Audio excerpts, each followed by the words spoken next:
Assalamualaikum warahmatullahi wabarakatuh. Perkenalkan, nama saya Tegar Febrian Permana dari kelas 1 TIB 2. Di sini saya akan menjelaskan sedikit tentang Java konstruktor. Apa itu konstruktor? Konstruktor di Java mirip dengan metode yang dipanggil saat objek kelas dibuat.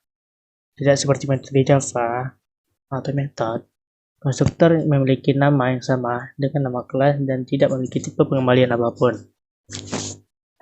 Di sini contohnya untuk main ini adalah konstruktor. Ini memiliki nama yang sama dengan kelas dan tidak memiliki tipe pengembalian. Sini saya ada membuat codingnya terlebih dahulu.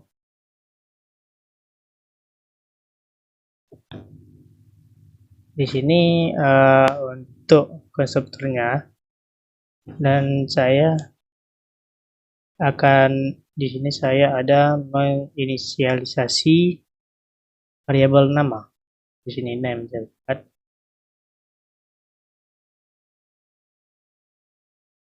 Dan ini variabel ini program yang untuk memanggil. Di sini saya ada sebuah sistem out_println untuk memanggil seperti konstruktor class. Dan di sini ada nama, ini namanya adalah programis. Dan untuk ini ada public static. Di dalam program ini saya ada buat untuk konstruktornya, lalu ada objek dan type konstruktor. Di sini untuk perhatikan untuk sistem out_println-nya, saya ada memasukkan the name is, dan di sini ada plus objek dan nama variabel di sini. Ini akan coba saya run terlebih dahulu untuk melihat hasil dari program yang sudah saya buat.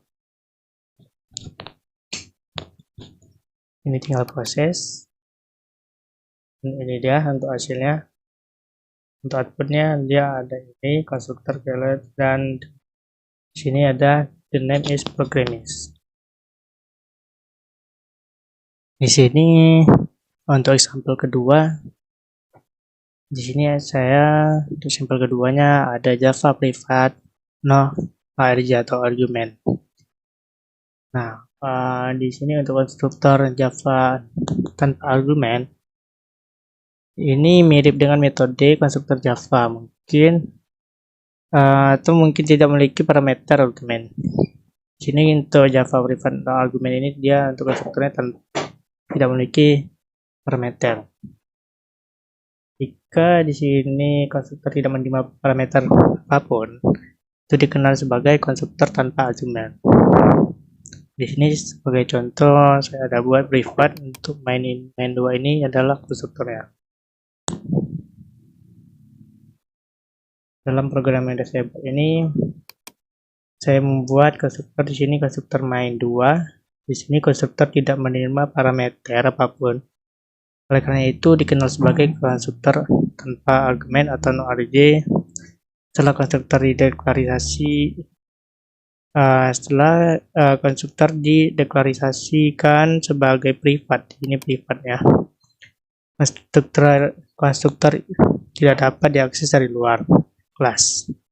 Jadi membuat objek dari luar kelas ini dilarang. Untuk membuat konstruktor pribadi. Namun jika kita ingin membuat objek di luar kelas, maka kita perlu mendeklarasikan konstruktor sebagai publik. Di sini untuk mendeklarasikan sebagai publik. Untuk kita ingin membuat objek ya untuk di luar kelas. Jadi di sini jangan lupa untuk publik ini untuk membuat objek dari luar kelas. Sedangkan kalau kita membuat di privat itu tidak akan bisa atau dilarang ya untuk membuat konstruktornya. Di sini saya akan coba run terlebih dahulu. Di sini saya proses. Di sini untuk hasilnya ini konstruktor is kalau ini Di sini ada value of i sama dengan di sini ada 5. Untuk integernya sini integernya i. Integer i ini menghasilkan 5 di sini untuk privat. Lalu seperti biasa atau seperti tadi untuk sistem admin itu sama ya. Konstruktor scalet ini. Lalu ini untuk di public, saya membuatnya ada main 2 atau konstruktor objek dengan new konstruktor juga. Sini untuk brandnya juga saya buat value of i. Kedua di sini ada objek. Objek untuk i ini dia variabelnya yang telah saya buat tadi untuk integernya adalah 5. Inilah di hasilnya value of i. Lalu di sini ada example 3. Contoh ketiga ini ada Java public, no arg atau no argumen ya. Di sini kayak tadi juga, di sini yang tadi bedanya adalah Java private. Untuk yang contoh ketiga ini ada Java public. Di sini untuk konstruktornya di sini saya membuat company 3. Ini sama kayak tadi. Di sini kita untuk menampilkannya kita buat untuk di public juga, public constructor. Itu ini coba kita run. Kita lihat hasilnya. Di sini untuk hasil yang program untuk Java public arg ini atau argumen. Di sini terdapat hasil company name programmist. Karena untuk untuk konstruktor yang main 1 ini saya ada membuat di sini Java ada membuat public static void yang ini dimana ada company 3 objek sama dengan yang company 3. Lalu untuk sistem admin lainnya di sini yang company name itu untuk yang konstruktor main ya. Ini kita deklarasikan di sini. Oke, hasilnya seperti ini.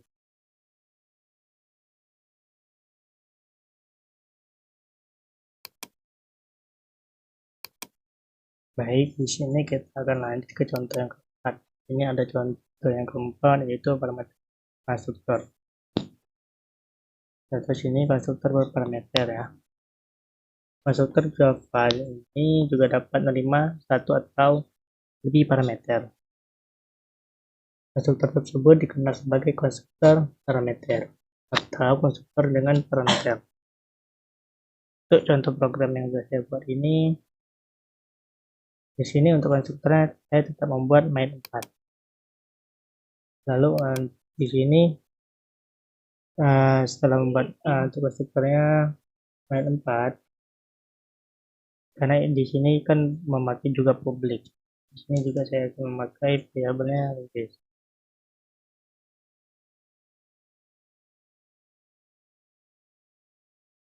Di sini saya menuliskan nilai tunggal ke konstruktor berdasarkan argumen yang dituliskan. Variabel di sini untuk variabel list di inisialisasi di dalam konstruktor ya.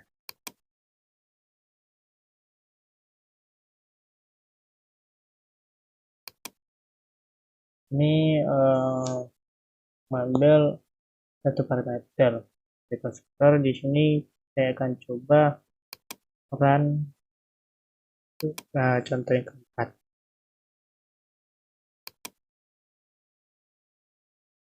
Untuk di sini ada Java Programming Language, Python, ada di program. Baik, di sini saya akan langsung masuk ke dalam kelima. Di sini ada default konstruktor. Di sini untuk konstruktornya di sini saya membuat 5. Lalu ini kan default. Default ini jika tidak membuat karakter apapun, compile Java secara otomatis membuat konstruktor no argument selama eksekusi program. Konstruktor ini disebut konstruktor default. Di sini coba saya run ya hasilnya.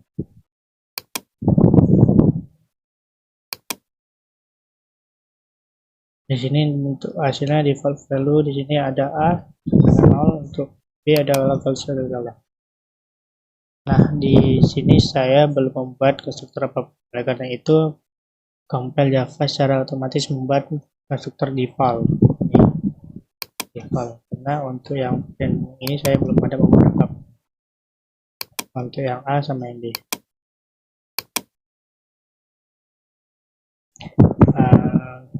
Kita lanjut yang ke-6. Nah, di sini untuk contoh yang ke-6, di sini ada Java konstruktor overloading.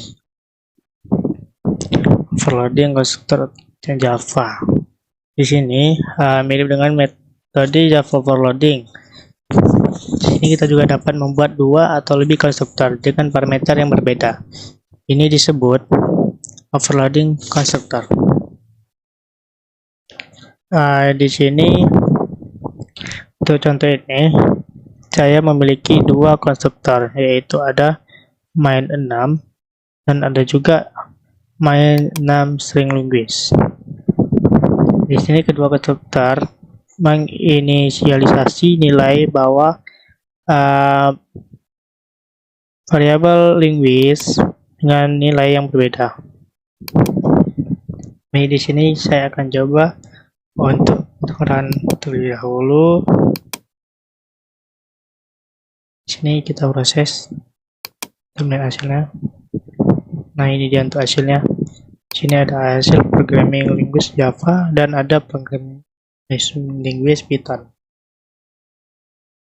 Berdasarkan parameter yang dilewatkan selama pembuatan objek, konstruktor yang berbeda dipanggil dan nilai yang berbeda diberikan. Dapat dimungkinkan juga untuk memanggil satu konstruktor dari konstruktor lain. Baik, untuk yang overloading kita tampilkan di sini dulu untuk Java konstruktornya. Nanti kita akan lanjut ke access modifier. Baik, kita lanjut di sini. Di sini kita akan membahas sedikit tentang access modifier Java ya, yaitu pembuatan akses Java. Apa itu access modifier?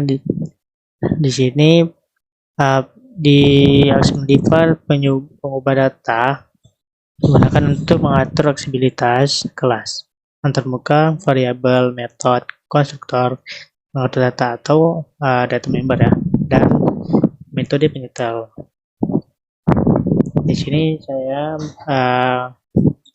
ada membuat contoh untuk program default access modifier atau pengubah akses default. Jika kita lihat sini, jika kita tidak secara eksplisit menentukan pengubahan akses untuk kelas, metode, variabel, dan lain, maka secara default pengubahan akses default dipertimbangkan sebagai contoh ini. Di sini untuk logger kelas memiliki atau di sini konstruktor ya memiliki pengubahan akses default dan tersebut terlihat oleh semua kelas yang dimiliki oleh ini default package. Namun jika kita mencoba menggunakan logger di kelas lain di luar default pack, kita akan mendapatkan kesalahan kompilasi. Baik, ini untuk default access. Lalu kita akan lanjut untuk privat ya, untuk privat access modifier.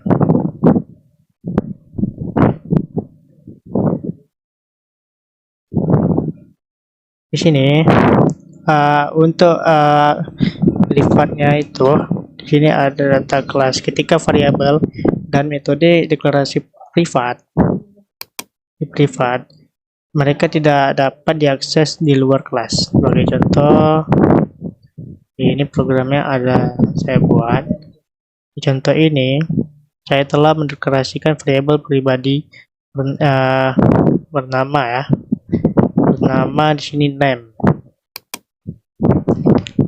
Saat kita menjalankan program, kita akan mendapatkan kesalahan. Itu di sini akan kita coba untuk jalankan program.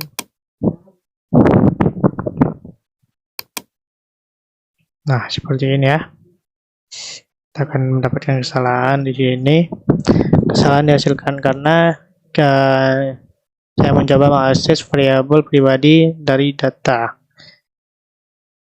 kelas dari kelas utamanya. Oke, di sini kita lanjut ke tadi default, sekarang ke protect. Sini ya, protect default access modifier. Di sini ketika metode dan anggota data dideklarasikan untuk protect ya, kita dapat mengaksesnya ke dalam paket yang sama juga dari subkelas. Sebagai contoh di sini programnya ini ada saya buat.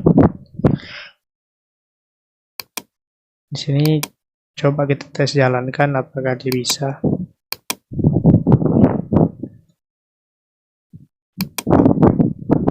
Saat ini program yang saya buat ini gagal.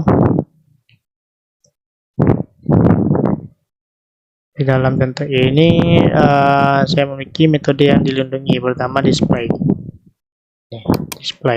Pertama display di dalam satwa ya, di dalam ini di protect display. Baik, ini ada juga lagi di sini di kelas, di sini ada juga yang di publik. Kita lanjut satu lagi, di sini ada public access modifier. Di sini ketika metode variabel kelas dan sebagainya dideklarasikan publik, maka kita dapat mengakseskannya dari mana saja. Kita ini dapat mengakses ya dari mana saja. Perubahan akses publik tidak memiliki batasan ruang lingkup. Baik, teman, ini yang dapat saya sampaikan. Bila ada kesalahan, saya mohon maaf. Di sini saya pun masih belajar juga. Baik, cuma ini banyak saja yang bisa sampaikan.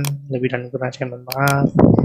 Assalamualaikum warahmatullahi wabarakatuh.